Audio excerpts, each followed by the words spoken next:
por año 3 millones de personas pierden la vida en el trabajo, ¿sí?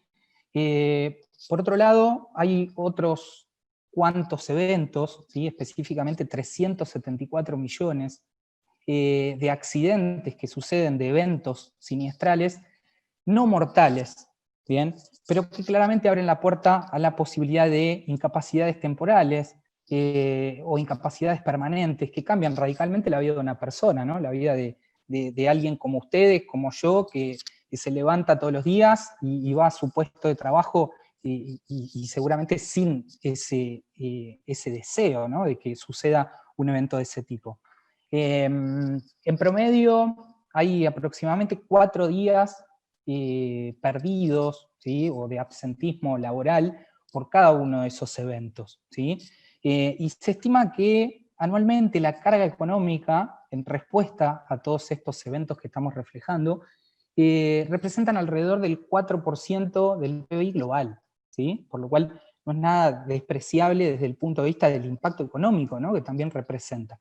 Inicialmente hemos repensado el aspecto humano, ¿sí? Que es siempre nuestro principal factor de análisis. ¿Bien? Cuando hablamos de daños, pensamos inicialmente en la vida de las personas, seguimos con el impacto que pueden generar nuestras actividades en el medio en donde desarrollamos esas actividades, y contemplamos en un último escalón de prioridades, pero no menos importante, las cuestiones económicas, ¿no? Entonces, estos son datos de la Organización Internacional del Trabajo, y de la misma manera que los siguientes datos que vamos a ver, que son los de Argentina, cabe aclarar acá que esto es trabajo registrado, ¿sí? Esto quiere decir que los datos, ¿sí?, que estamos viendo es de personas que están dentro de los sistemas de riesgos de cada uno de los países que reportan estos indicadores, ¿no? Es decir, que se estima que de mínima son el doble por el trabajo en negro, ¿sí? Que lamentablemente hoy en día, a nivel mundial, seguimos viendo situaciones de ese tipo, ¿no? Entonces, importante pensarlo desde el aspecto, digamos, formal de los trabajadores declarados, pero pensar que la realidad es mucho más grande, ¿sí? Quizás nos cuesta visualizar, nos cuesta pensar cuando analizamos datos estadísticos.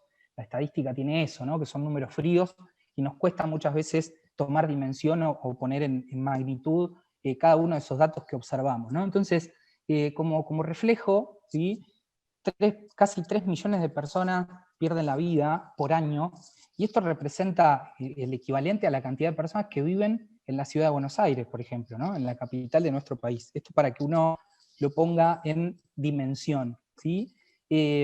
Cuando hablamos de los accidentes no mortales, que hablamos de 374 millones de accidentes no mortales, pero que tranquilamente, como hemos dicho, generan incapacidades temporales o permanentes, es el equivalente a la población total, sumando Estados Unidos y Argentina, ¿sí? Es decir, cuando ponemos en magnitud la cantidad de accidentes que suceden, claramente uno lo puede observar o lo puede vivenciar de otra manera, ¿no?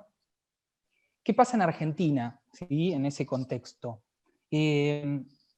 Los datos que estamos observando acá fueron publicados por la Superintendencia de Riesgos del Trabajo, ¿sí?, que es el organismo de control en todos los aspectos preventivos que tenemos en Argentina.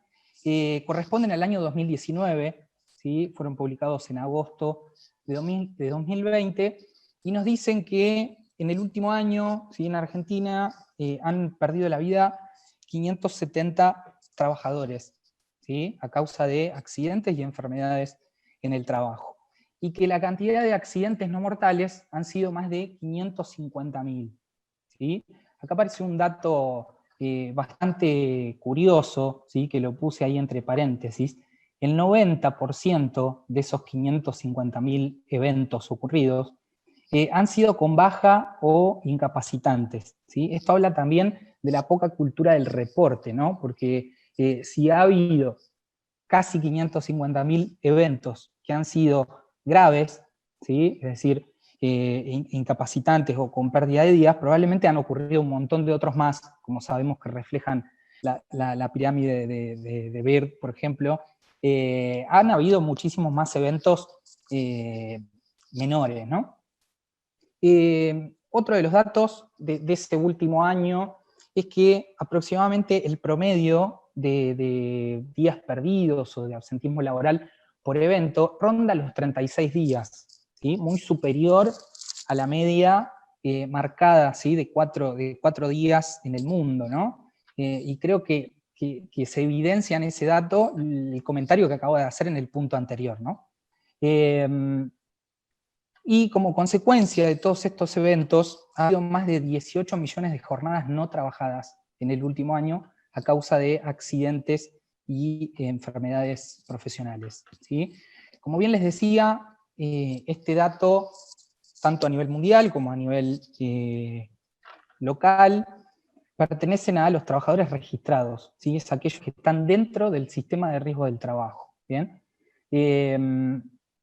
¿Cómo están las pymes en ese escenario? Es decir, ahí estuvimos viendo números globales que pertenecen a todos los sectores de la industria, ¿sí? Por lo cual, acá en este análisis, ¿sí? Yo lo primero que voy a compartir son algunos extractos, ¿sí? de informes muy interesantes que les dejo ahí en el pie, ¿sí? de cada diapositiva, la referencia, ¿sí? por si alguien quiere ampliar o releer, ¿sí? datos muy interesantes como este que aparece en un informe de la Organización Internacional del Trabajo, ¿sí? específicamente relacionado a la formación para las pymes en evaluación y gestión de riesgos, ¿no? Y dice que, en primer lugar, las pymes se caracterizan por su elevado índice de accidentes y enfermedades, ¿sí?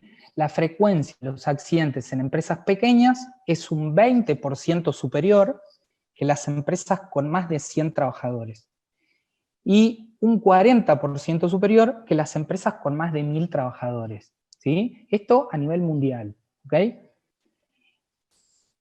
Comparto con ustedes también la mirada de la Cámara Española, ¿sí? de la industria, de las organizaciones empresariales, de lo que sucede justamente en España, ¿no? con las pequeñas y medianas empresas.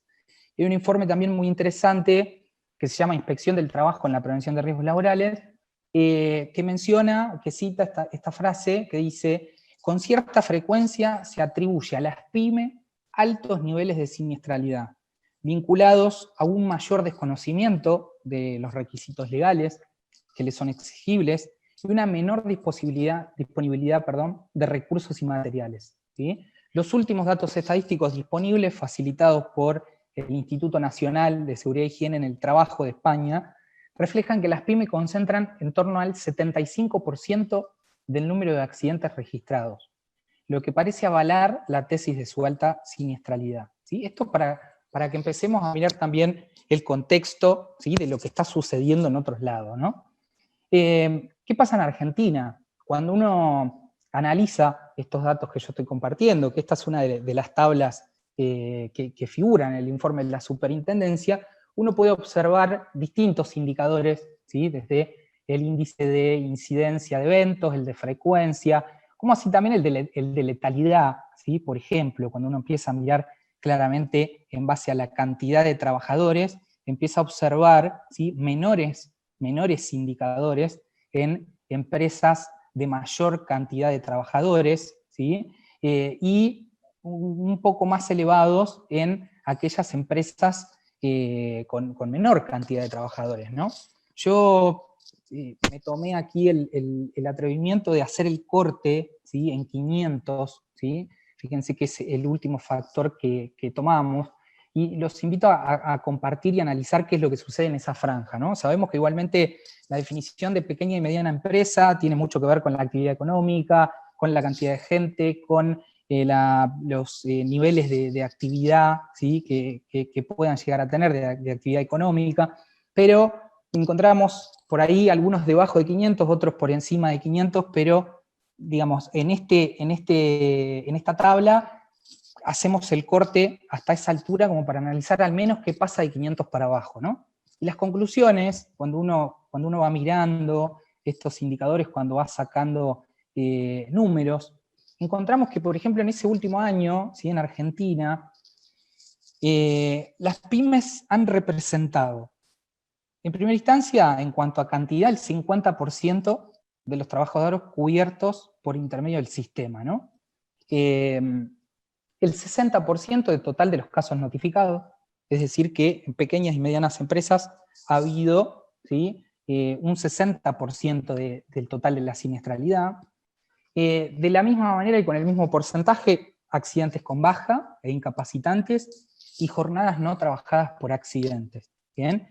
Lo más alarmante es la cantidad de fatalidades, es decir, de los accidentes fatales que ocurren, ya que en esa sección encontramos representado el 70%, ¿sí?, de los accidentes fatales. Entonces, cuando uno, vuelvo a repetir, analizamos datos, miramos números, vemos qué es lo que sucede y nos vamos a empezar a plantear, ¿no?, cuáles son las dificultades, cuál es el escenario, cuáles son los desafíos, ¿sí?, que enfrentan las pymes, que de hecho hay muchos de los que están mencionados acá que están citados en los informes que les he mostrado hace unas diapositivas atrás, ¿no?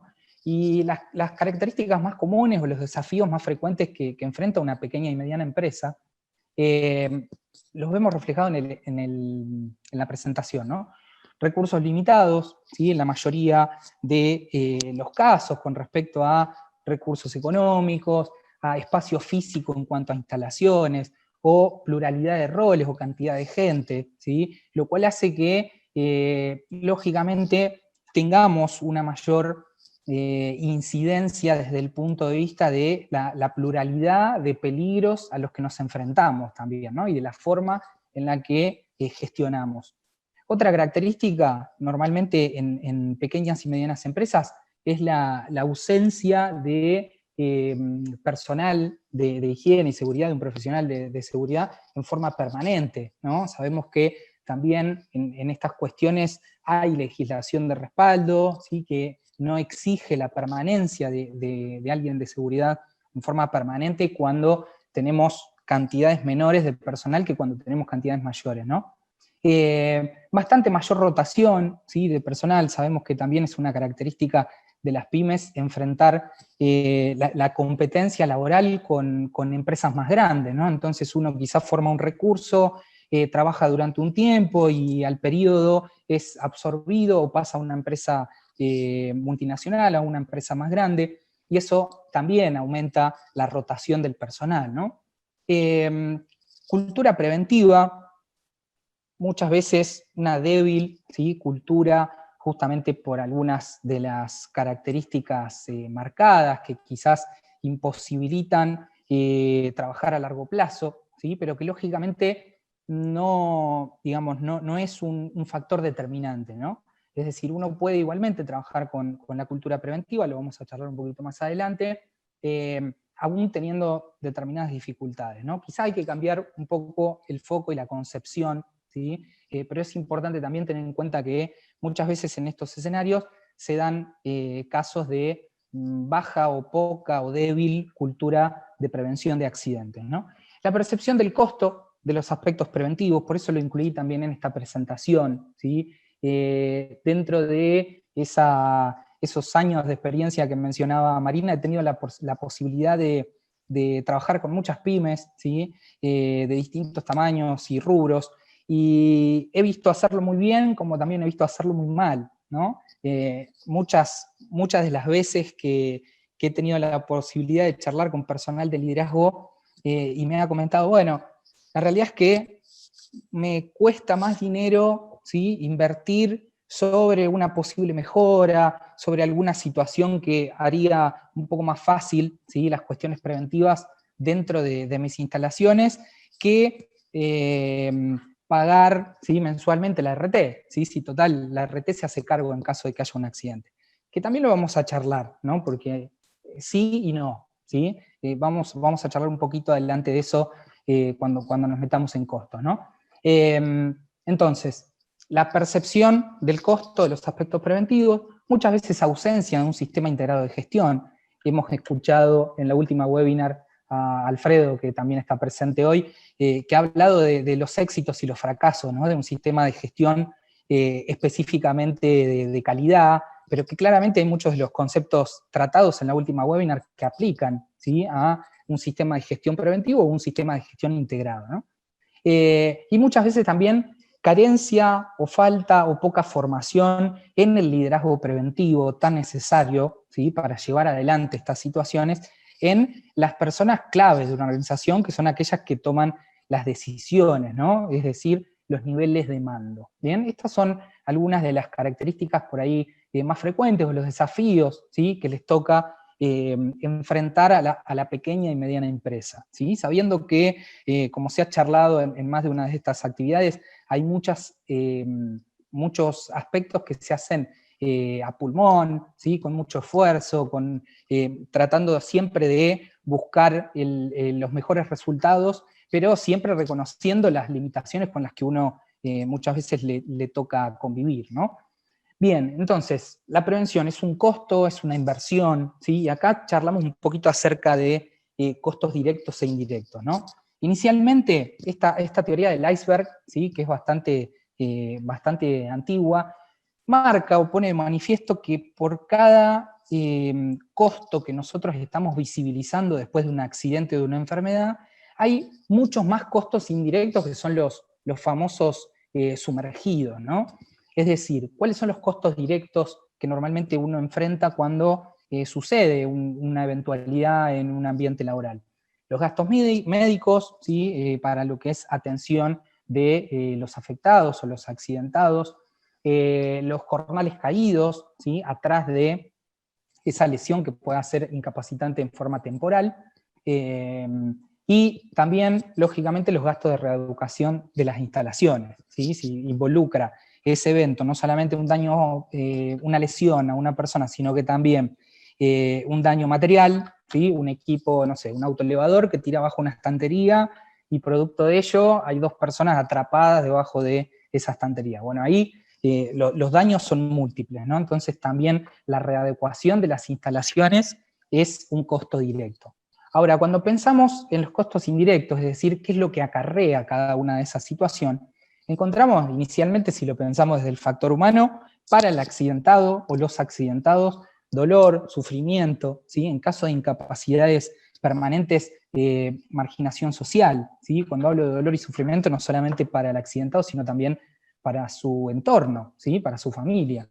El tiempo destinado a la investigación de ese evento, es decir, en ese momento en el que sucede una situación imprevista, indeseada, que modifica esa actividad normal que se está desarrollando, hay que frenar todo, ponerse a investigar, ver por qué sucedió, invertir tiempo en pensar las causas, en readecuar los procedimientos, las formas de gestionar para que no vuelvan a suceder, ¿no? Entonces, ahí también tenemos un costo indirecto de tiempo y de recursos invertidos en la investigación de un evento que muchas veces no se refleja.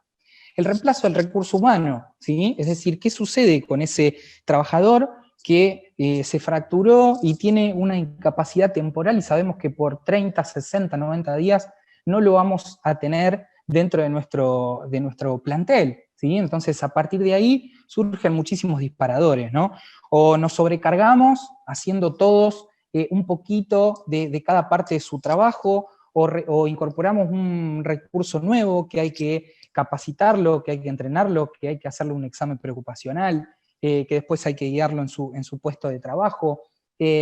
Bueno, son algunos disparadores, ¿sí?, de costos indirectos que normalmente uno no los puede cuantificar, ¿no? Cuando estamos hablando acá de costos indirectos, los distintos estudios dicen que por cada peso, ¿sí?, que nosotros gastamos por un accidente en costos directos, gastamos 4 en costos indirectos, ¿sí?, para que uno entienda o lo pueda poner en magnitud económica, ¿no?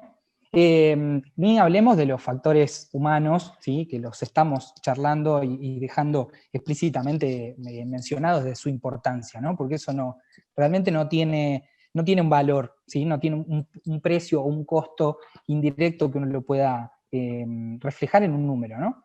Retrasos en la producción, posibles penalizaciones por esos retrasos, es decir, uno asume compromisos con los distintos clientes de cantidad de productos que le provee, ¿sí?, o en tiempos que ha asumido, ¿sí?, por lo cual también aparece esa situación, sumado a que empieza a aparecer la posibilidad de que aumenten las primas de seguro, ¿sí? Toda prima de seguro tiene una variación y un ajuste en forma periódica que tiene que ver con el comportamiento del asegurado, ¿sí? Lo vemos en todos los tipos de seguro. Cuando nosotros vamos incrementando nuestra siniestralidad, ¿sí? Y más en pequeñas y medianas empresas, nuestros indicadores, como hemos visto, se ven fuertemente alterados, ¿sí? Y eso nos puede llevar incluso hoy por hoy a entrar dentro de el PESE, ¿sí? El programa que estableció la Superintendencia de Riesgo del Trabajo para aquellas empresas que tienen indicadores por encima de la media, ¿sí? Y que nos va a demandar 48 meses, ¿sí? En los cuales vamos a tener que estar continuamente demostrando que cumplimos con los estándares, que cumplimos con la legislación, que estamos tomando acciones para cambiar esa tendencia, ¿no? Claramente hay un impacto en el clima organizacional, ¿sí? En los compañeros de esa persona que se lastima, en su supervisor, en el dueño de esa empresa, ¿sí? Que también en esos momentos uno se replantea de qué manera estamos haciendo las cosas, ¿no? Y hace esa introspectiva bastante crítica, ¿no? Por lo cual autoestima y clima organizacional son dos costos indirectos también que muchas veces se ven reflejados. ¿Bien?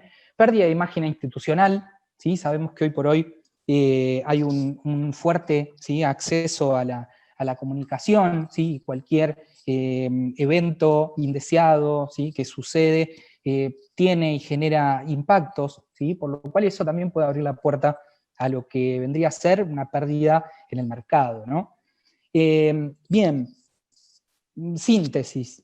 La siniestralidad genera costos, ¿sí? Para los involucrados, es decir, para los accidentados, para la organización, también para la sociedad, ¿no? Porque no podemos dejar de pensar en qué es lo que sucede con ese trabajador una vez que tiene una incapacidad temporal, una incapacidad permanente, ¿sí? En la cual, lógicamente, recibe una indemnización, pero pasa a ser un elemento que hay que ayudar desde la sociedad, ¿sí? Entonces también aparece ahí los aspectos de seguridad social, en el cual cuando uno termina haciendo el análisis, todos nos vemos involucrados en las tres variables, ¿no? O en el que sufre el accidente, o en la organización a la que pertenece ese colaborador, o justamente formando parte de la sociedad en la que vivimos, ¿no? Cuando hablamos de costos hemos mencionado costos humanos y costos económicos, ¿no? Y en base a esta teoría, ¿bien? Seguramente nos surge la duda, la pregunta de decir, bueno, entonces, ¿es costo, es gasto, es pérdida, es inversión? ¿Cómo se maneja esto? Y acá acudo a un referente, ¿sí? A nivel nacional de higiene y seguridad, ¿sí? Pionero, trabajaba en los aspectos preventivos desde antes que tengamos la ley 19.587, ¿no? Que es el licenciado Jorge Alfredo Cutuli, ¿sí? Que en uno de sus análisis de costos de la accidentología laboral hace un resumen muy importante para compartir, ¿no? Se entiende como un costo, digamos, lo que necesitemos para el cumplimiento de, digamos, lo que establecen los requisitos legales, ¿sí? Es decir, elementos de protección personal, exámenes preocupacionales, monitoreos ambientales, ¿sí? Que son exigencias legales, que deberían funcionar dentro del sistema para que no ocurran los accidentes, ¿sí? ¿Qué pasa entonces con los gastos? Son aquellos que no son cubiertos por los seguros, ¿sí? Hablábamos de la RT y decíamos, bueno, sí y no, ¿por qué? Y bueno, porque la empresa se hace cargo de los primeros 10 días de baja y la RT asume la responsabilidad de pagar su sueldo a partir de este periodo de tiempo, ¿no? Entonces, no es lo paga la RT como he mencionado esa anécdota, ¿no? Es decir, los primeros 10 días del evento son absorbidos por la organización a la que pertenece. Entonces, estos aspectos son los que se reflejan cuando ocurre el accidente, ¿sí? Los gastos empiezan a correr a partir de ahí.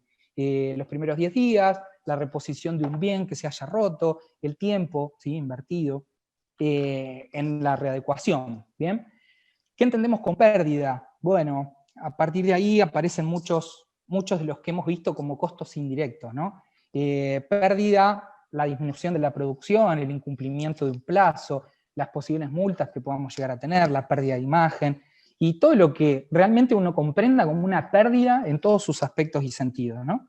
¿Y qué sería entonces la inversión? Y acá es donde yo me quiero parar, y es el concepto que me parece más adecuado que nos quedemos cuando pensamos la prevención, ¿es un costo o una inversión? Y hay cosas que realmente necesitamos hacer, ¿sí? Si yo pienso en un proceso productivo, sé que tengo materias primas, sé que tengo insumos, que también son un costo, ¿sí? Entonces, el elemento de protección personal, el cumplir con la legislación vigente es también, ¿sí?, considera un costo. Pero la inversión, ¿a dónde apunta? No nos olvidemos que siempre en la gestión de peligros, ¿sí?, la jerarquía de reducción de esos peligros o de gestión de los peligros, nos pide iniciar principalmente por pensar en la eliminación de ese peligro, de esa fuente de peligro para el ambiente de trabajo, ¿sí? Si no lo puedo eliminar, tengo que pensar en la sustitución. Si no lo puedo sustituir, en algún control de ingeniería, ¿sí?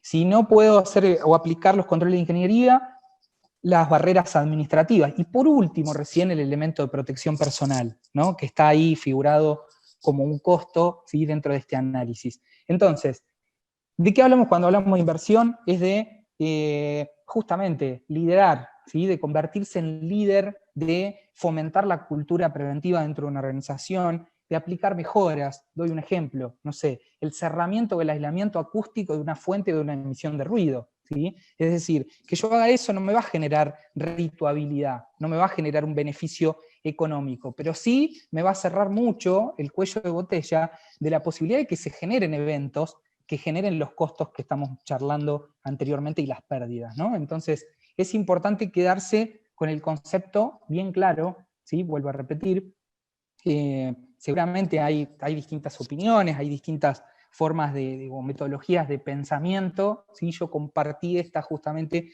que tiene una base histórica en Argentina, ¿no? Bueno, entonces, para ir cerrando ya, ¿qué es la cultura preventiva de una organización? Es justamente un conjunto de valores, de actitudes que nosotros vamos asumiendo en nuestro entorno laboral, prácticas de gestión, la percepción que tenemos todos y cada uno de los involucrados en ese ambiente de trabajo con respecto a cómo se vivencia la seguridad, las competencias individuales y grupales de cada uno de los que formamos parte de una organización, y lógicamente que al desarrollar cada uno de estos aspectos aparece como un elemento cohesionador, ¿sí?, de todos estos puntos, la confianza, ¿sí?, entre los distintos actores, lo cual nos permite crecer sin un techo, ¿bien? Porque si yo me siento a gusto en mi lugar de trabajo y sé que es valorada mi punto de vista, y si sé que todos somos importantes desde el punto de vista preventivo, claramente la confianza aumenta, y eso también se ve reflejado luego en todos los distintos ámbitos, ¿no? Se los dejo como título, ¿sí?, por ahí si lo quieren leer o profundizar un poco. Hay una curva que elaboró DuPont en el año 94, que es la curva de Bradley, que dice, de alguna manera, cómo se refleja la cultura preventiva de una organización, ¿no? En donde hay 4 fases bien marcadas, ¿sí? Hay muchos modelos, me quedo con este que es bastante gráfico, y les dejo el link también para el acceso, ¿no? En donde inicialmente la cultura de una organización es reactiva, ¿sí? Fundamentalmente las personas no asumimos que tenemos una responsabilidad en la prevención y pensamos que los accidentes pueden pasar, ¿sí? Luego, la siguiente fase, en bajada, con la tasa de lesiones y con el aumento de la cultura preventiva, nos lleva a ser dependientes. ¿De quién? De alguien que diga esto se hace, esto no, ¿sí? Nos volcamos a las directivas de un supervisor, ¿sí?, que nos establezca cuáles son las líneas de acción, y confiamos plenamente en eso. La siguiente fase es la independiente, ¿sí?, en la cual identificamos cada uno que todo lo que hacemos tiene un impacto y que somos gran partícipes de las cuestiones preventivas.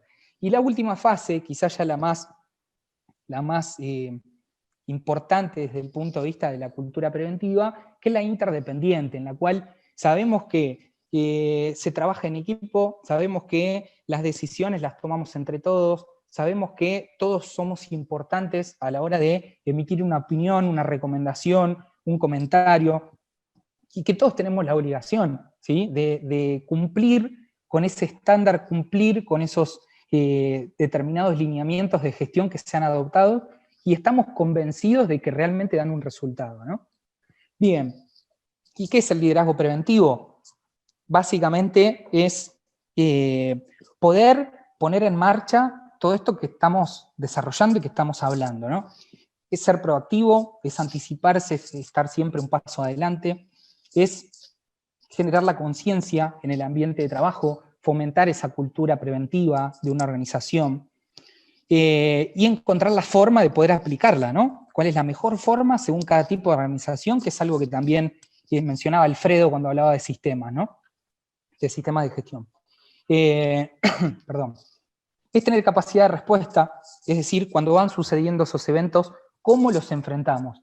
¿Sí? Es decir, lo naturalizamos, decimos, bueno, listo, pasó, tenía que pasar, o tomamos el toro por las astas, vemos cómo podemos hacer para que realmente no se vuelva a repetir a futuro, ¿sí? Soporte activo, formación constante, en todos los niveles, la comunicación, la retroalimentación, ¿sí?, que también es muy importante. Fíjense que marco ahí reforzar lo positivo, porque muchas veces tenemos la costumbre, hasta incluso nosotros los profesionales de higiene y seguridad, cuando hacemos un abordaje, cuando queremos marcar un desvío, ¿sí?, de ir directamente a decir, bueno, esto está mal y hay que cambiarlo, ¿sí?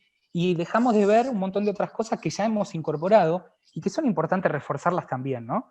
Entonces, importantísimo la retroalimentación y reforzar y mantener lo que estamos haciendo bien. Siempre cambiando, siempre aplicando la mejora continua para aquellas situaciones que son realmente desfavorables y que sabemos que pueden tener una incidencia en nuestros resultados, ¿sí? El resultado claramente es la preservación de los recursos humanos, ambientales, económicos, ¿sí? Entonces, ¿qué hacemos, no? Si bien han aparecido algunas líneas, ¿sí?, claramente seguramente estemos pensando en qué hacer, ¿sí? Acá les dejo algunos de los aspectos que me parecen a mí que son muy importantes, ¿no? Primero y principal, no naturalizar las tendencias, ¿sí?, tratar de revertir esta tendencia. Hemos charlado y hemos hablado de que una gran cantidad de eventos suceden en las pequeñas y medianas empresas, y me parece que se puede, porque de hecho lo he visto en más de una oportunidad y he acompañado a más de una organización a gestionar en forma correcta, si, por más que tenga 20 personas o tenga 1500, ¿sí? Entonces siempre es posible. Asumir el liderazgo, ¿sí?, activo y visible, son lineamientos claros de la ISO 45001, por ejemplo, que desde marzo de 2018 marca los factores de éxito para un sistema integrado de gestión, para un sistema de gestión de seguridad y salud. Cuando habla de factores de éxito, los primeros dos aspectos que menciona son el liderazgo y el compromiso de su top management, y por otro lado, el fomentar la cultura preventiva, ¿sí? Entonces, en línea con lo que estamos charlando, 100%, ¿sí? Fortalecer a los mandos medios. El mando medio en la pequeña y mediana empresa tiene un gran rol. Es el que más está en contacto con la gente, el que más conoce el proceso, el que continuamente debería, ¿sí?, incorporar funciones de liderazgo preventivo para acompañar, ¿sí?, a su grupo de colaboradores, ¿no? Reforzar la capacitación en todas las líneas, ordenar y estandarizar los procesos, ¿sí? Acá aparece nuevamente el sistema integrado de gestión, que sería lo ideal. Fomentar y mantener la mejora continuamente, ¿sí?, de la cultura preventiva de una organización, y gestionar la prevención involucrando a todos los miembros de una organización, ¿sí? En la línea del primero al último, tiene responsabilidades en las cuestiones preventivas, ¿sí? Por lo cual es muy importante que siempre se organicen estas gestiones. Sé que estamos muy justo con el tiempo, Marina, pero quería comentarles en el final qué es lo que estamos... Tranquilo que estamos bien, tranquilo, tranquilo. Estamos bárbaros. ¿Qué es lo que estamos... buenísimo, perfecto. ¿Qué es lo que estamos haciendo, no? Marina comentaba que formo parte del grupo de gestión preventiva de la facultad, que es un grupo que tiene muchísimos años, conformado por distintos profesionales, ¿sí?, de la zona, de higiene y seguridad, ¿sí? Estamos incorporando algunas nuevas miradas desde el punto de vista de medicina laboral, de psicología laboral, ¿sí? Para abordar, ¿sí? algunas problemáticas como la que acabamos de charlar, y hemos estado desarrollando durante muchísimo tiempo, ¿sí? Más de 15 años, actividades para pequeñas y medianas empresas, siempre de la mano con un comitente, ¿sí? Es decir, contratistas de Tenaris, de la refinería, de otras plantas, ¿sí? de la zona, con las cuales hemos desarrollado planes de capacitación para todo aquel que ingresa a esa planta a desarrollar una actividad, ¿no? Cursos de inducción, cursos de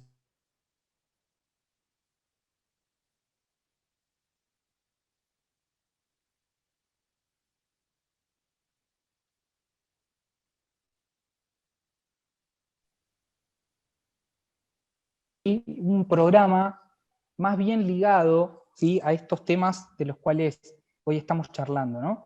Es decir, las primeras 2 líneas, ¿sí? que aparecen ahí, un programa pensado para reforzar, brindar herramientas de liderazgo en seguridad, salud y medio ambiente para los mandos medios, ¿sí? específicamente, y otro para los responsables de PYME. ¿Bien?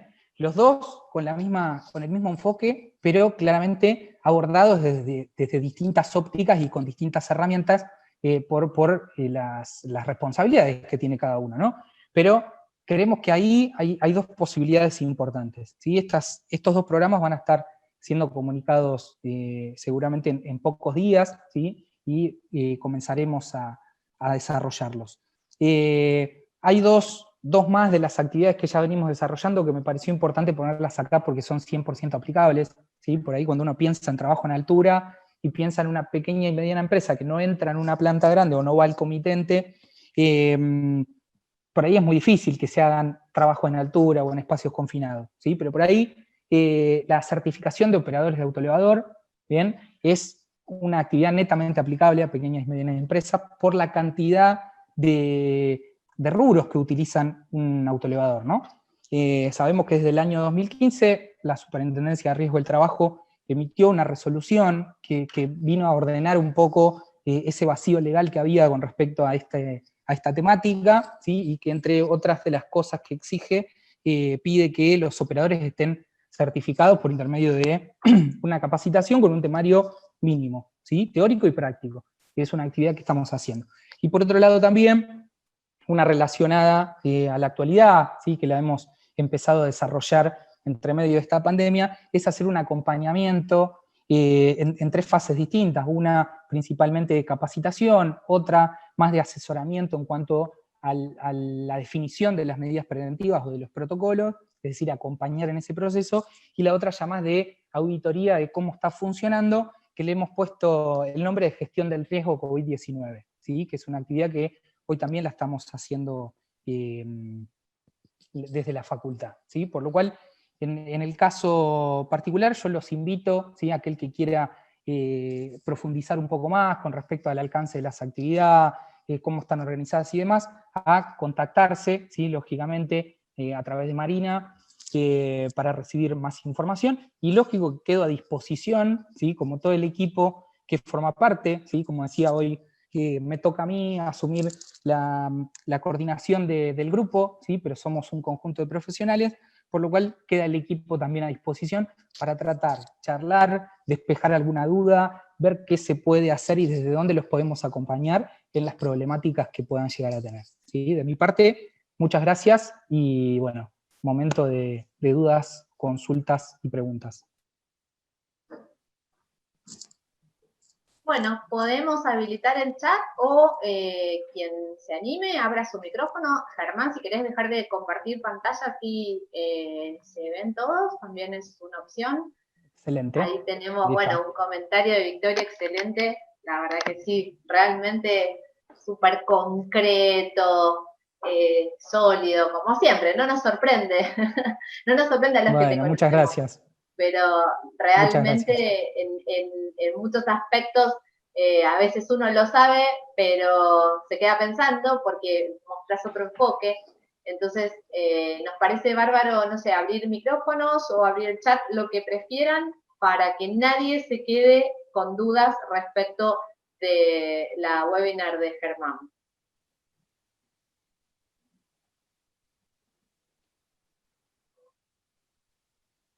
En el chat tenemos felicitaciones, muy bueno. Bueno, Bueno, si me permitís, gracias. Marina, solo Sí, ¿cómo quería no? agradecerle y felicitarlo a Germán porque estuvo muy buena la charla, así que ha sido muy, muy claro. Les agradezco la invitación. Muchas gracias. No, gracias a Bueno, vos y muchas gracias gracias, por estar Marcelo. porque sos de los fieles seguidores de Help. ¿Alguien tiene alguna duda? ¿Comentario? Alfredo, dale, te Bueno, muy bueno, escuchamos. Germán. Y alineado con lo que habíamos hablado del tema calidad, cuando Claro. yo veo las filminas, si yo leo, no escapa lo que es calidad, no escapa lo que es seguridad. Creo que lo que tiene que entender la gente que es el conjunto. Es el conjunto. No es la seguridad o la calidad o la producción. No, es el conjunto. Es el conjunto. Creo que por ahí pasa. Y muy bueno el tema de que las empresas empiecen a medir los costos de lo que sale mal. El signo, es muy duro lo que voy a decir, pero el signo pesos mueve la estantería. Cuando uno lo mide en pesos, es fundamental. Es fundamental, porque cuando vos decías la RT paga, ¿y quién paga la RT? ¿El señor? No. No, lo paga la RT, como si esos fondos vinieran de otro planeta, ¿viste? No, lo paga la empresa. Y ojo, y los costos indirectos que vos indicás, es muy bueno eso, que es lo que no se ve. Es lo que no se ve, así que bien, me gustó mucho. Totalmente de acuerdo. Gracias, Alfredo, por tu aporte y por tu visión. Y coincido plenamente, ¿sí? A ver, vos mencionaste en tu charla la última vez cómo se desarrolla un análisis de riesgo, ¿no? Entonces, pensamos en el riesgo en las distintas fases y tiene aplicación directa al tema que pongamos arriba de la mesa, ¿sí? Y es el elemento que siempre vincula, ¿sí?, una normativa con la otra, y por eso se permite conformar ese sistema integrado de gestión, ¿no? Por eso se puede encajar las distintas piezas que son propias de cada campo, armando el rompecabezas que no deja de ser el negocio, ¿sí? Porque acá hay una realidad, ¿sí? Si no hay actividad, es justamente una actividad económica de la que todos somos partes. Si no es redituable, no hay negocio, ¿sí? Entonces, en definitiva, todo tiene ese objetivo, ¿sí? Claramente que cuando uno lo piensa desde el punto de vista económico, primero deberíamos analizar lo humano, ¿sí?, y lo ambiental, pero lo económico es importante igual, ¿sí? Todo tiene su peso dentro del sistema, y justamente eso es lo que hace que tenga la importancia tratarlo de la misma forma, ¿sí? Si hablamos de un peligro o de un riesgo desde el punto de vista de la calidad, desde el punto de vista económico, desde el punto de vista preventivo, e integrarlo, ¿sí? Hablemos de una sola cosa que nos ayude a cumplir con 5 o 6, ¿sí? Ese es un poco el objetivo y el cambio de paradigma que tenemos que hacer, ¿no? Así que totalmente de acuerdo, Alfredo. ¿Tenemos alguna otra pregunta?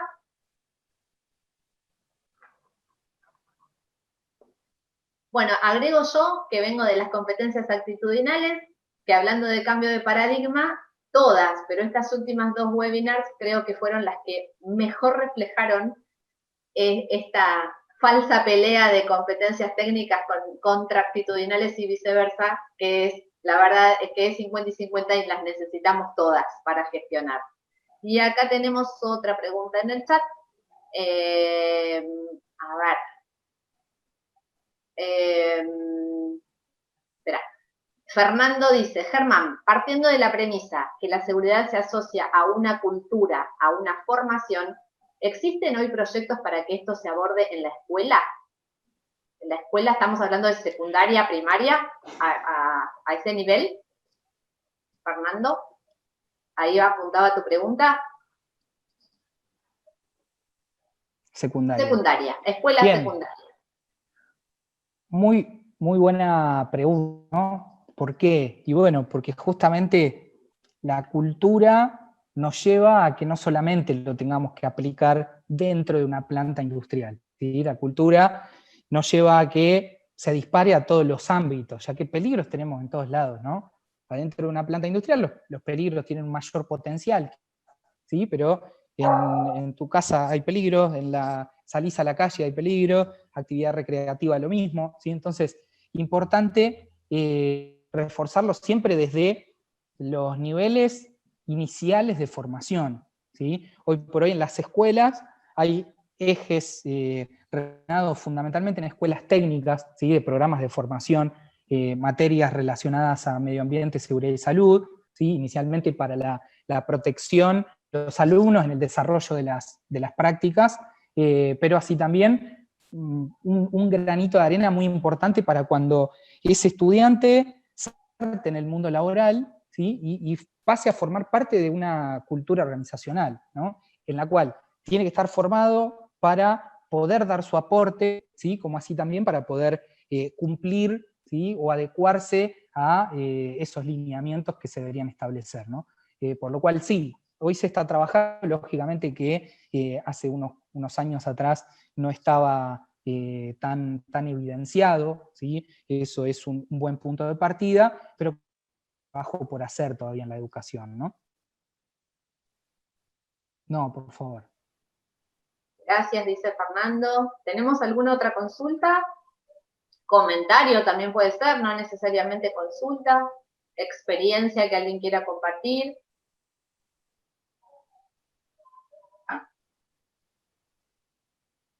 Bueno, súper claro, Germán. La verdad que siempre que te escuchamos nos dejas con ganas de saber más. El otro día me enganchaste con eso que me mandaste, después quedé googleando ahí hasta la madrugada. No, me encantó. Me encanta cuando uno puede compartir estas experiencias y motivar en el otro también el seguir investigando, ¿no? Así que bueno, de nuestra parte, agradecerles muchísimo a Germán, a Alfredo, está Victoria Giordano también, la directora de capacitación, formando parte de quienes estamos compartiendo esta webinar.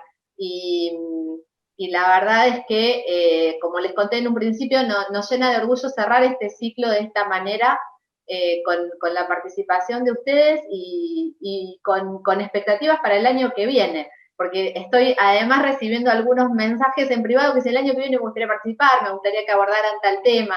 Entonces está buenísimo que no solo que nos guste y que valoremos lo que pasó este año, que fue bastante difícil de organizar todo esto en la pandemia, con los cambios a la transformación digital que ya veníamos trabajando en la facultad, pero bueno, tuvimos como un empujón así enorme y a veces no disponíamos de los recursos, pero la verdad es que cada cual le puso lo mejor para que esto saliera.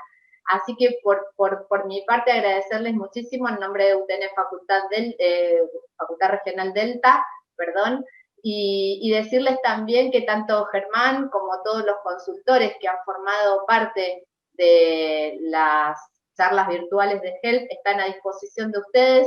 Simplemente los contactan respondiendo a los mails que les mandé yo para que incluso les quede registrado mi mail. Los mails con los links que les envié responden y yo los pongo en contacto con quien sea.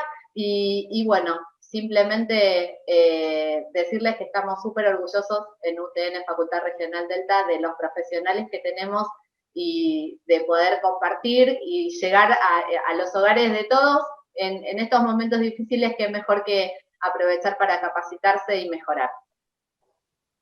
A disposición, dice Germán, muchas gracias a todos.